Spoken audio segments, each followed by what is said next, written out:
I sat in the stands and watched my son go through all the way from T-ball all the way up through high school. And so I heard what was going on in the stands. I was never the coach. I used to joke when they gave me the Astros manager's job that it was a pretty big jump because I never even got to coach my son in Little League. But the reason was I was always going to spring training. So I'd help the coaches for a couple of weeks, then I'd go to spring training, and then I'd catch a game, a Saturday game during the day if the Astros had a night game, or if we had an off day and they had a Thursday night game or something. I'd watch every game that I could, but I didn't watch them all. But I watched enough of them to see some things that really bothered me happening in the stands.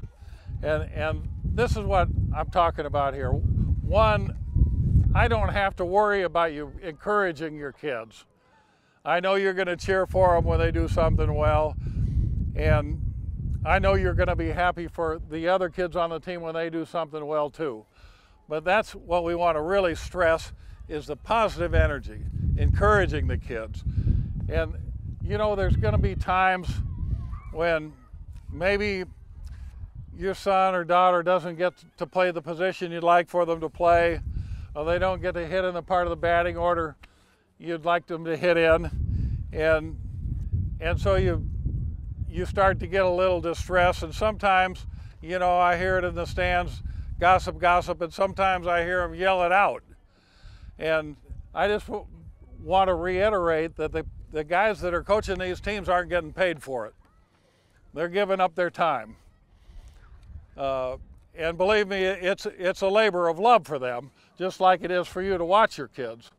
But you can only have one coach, and the parents need to be behind that coach, whether he gives your kid the good spot in the batting order or whether he lets him play the position you want him to play. We're trying to make this an experience where the kids have fun. It's going to be less fun for them if they hear people screaming things from the stands that they don't need to hear. Same way with the umpires. These umpires aren't getting rich. You want to go out to Minute Maid and scream at the umpire, go ahead. Those guys are making a lot of money and they expect it. These umpires here, you know, whatever they get paid they're not getting paid enough for the job they do, and they don't need to have to take abuse on top of that. Now, I know if it's 3-2 and the pitcher throws a pitch that's way up here and your kid's hitting and he calls it strike 3, you know, you're liable to yell something, a sentence with the word blue in it.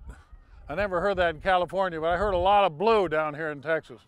Well, it's natural because it's always been a part of baseball to yell at the umpire. But that's professional baseball. That's not kids' baseball. And these umpires, you know, they're doing enough work and they're contributing enough time and effort to help our kids to be able to play organized baseball. You can't play organized baseball without an umpire. So take it easy on them. Take it easy on the coach. Let's just, whatever we happen to say out loud, make it be something positive. You want to talk to your wife when you go home that you're disappointed about something, talk to her. Don't tell your kid he should be doing this. Don't listen to the coach. Don't tell him that, you know, the coach said this, but I say that. The coach is the coach. If you want to coach, you can sign up and volunteer and coach. But I know you would feel the same way, all of you, if you were the coach and you heard people yelling things at you that weren't very nice when you were just out there trying your best.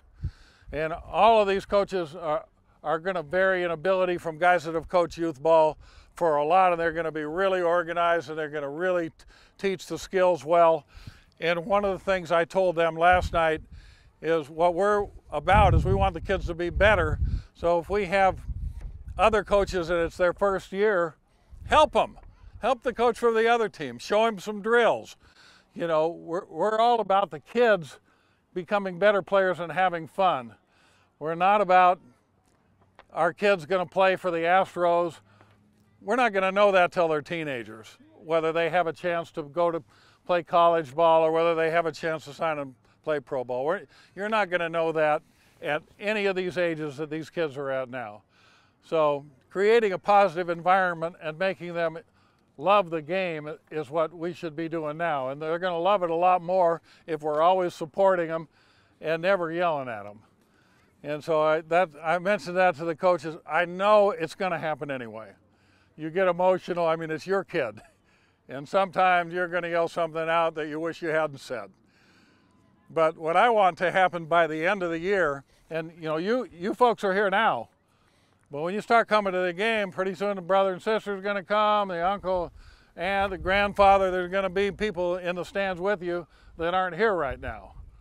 What we want to do is by the end of the year, we want the people that are in the stands watching the games where the Dierker's champs are playing, that the people on the other side of the field, if they're in the Cy-Fair League and they're not part of our group, that they're going to say, boy, those kids really know how to play ball.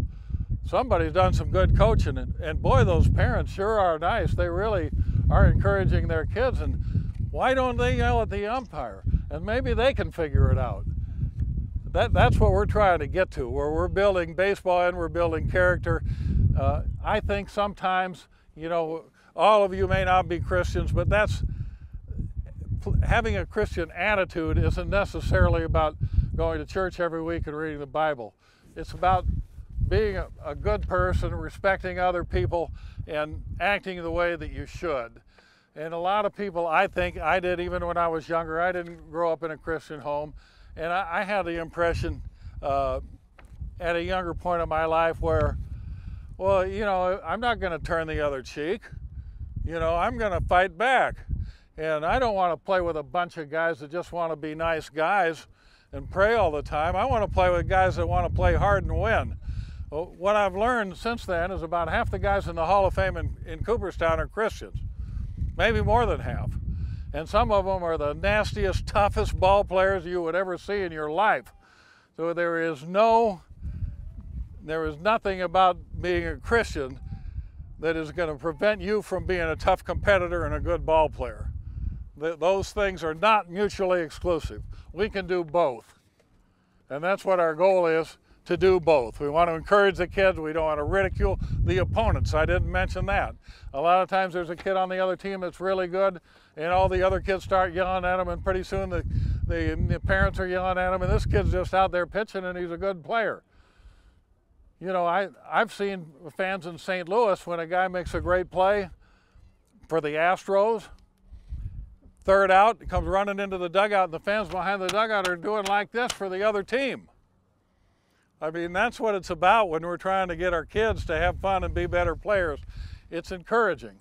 So let the other kids alone, let the other coach alone. That's their business. If they do something good and it's really amazing, don't be afraid to cheer for the other team too.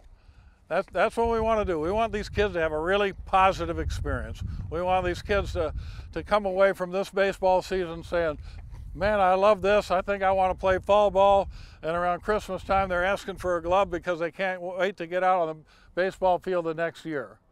And I saw too many times with my son coming up where the games got slow, and the pitchers couldn't throw strikes, and the kids wanted to go play soccer where they could run all the time, or basketball. We want to keep the energy going on the field. And we're going to count on the coaches to do that. But we want the energy in the stands too. And we want it all to be positive energy. So that's my message for you today, and I'll be around some. I'm not going to be giving you grades on your conduct, but I hope I won't have to, because it's all good conduct, and I hope it'll rub off on the other people that are watching our kids play, and maybe send a message to the other teams that may not be part of our organization.